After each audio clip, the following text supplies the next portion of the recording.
रिमझिम माया बरसे तोर संग भिंज जावम, तोर हाथ थाम के सजना सपना नवा सजावम।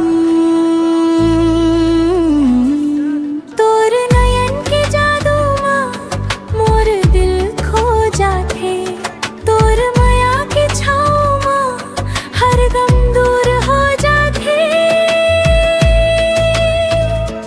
रिमझिम माया बरसे तोर संग भिंज जावम, तोर हाथ थाम के सजना सपना नवा सजावम। रिमझिम माया बरसे मोर मन मुस्काए, तोर बिना अधूरा लागे तोर संग ही नवाए।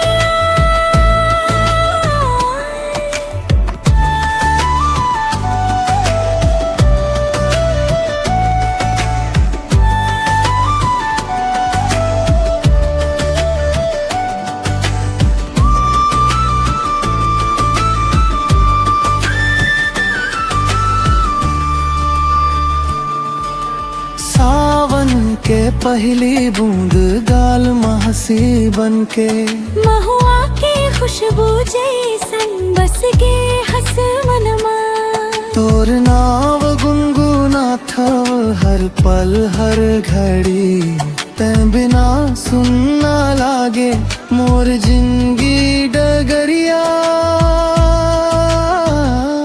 रिमझिम माया बरसे तोर संग भिंज जावम, तोर हाथ थाम के सजना सपना नवा सजावम। रिमझिम माया बरसे मोर मन मुस्काए, तोर बिना अधूरा लागे तोर संग ही नवाए।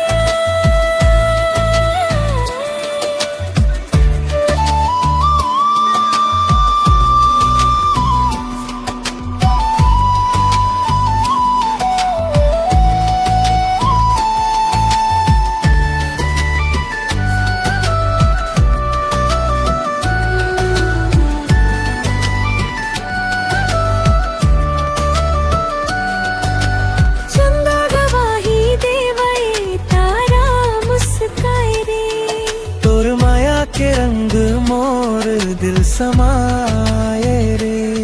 नदी किनारे बैठ के कसम आज खाबो, जन्म जन्म तक संगी तोर संग निभाबो। रिमझिम माया बरसे तोर संग भिंज जावम, हर जन्म मत मिलबे एही दुआ मंगावम।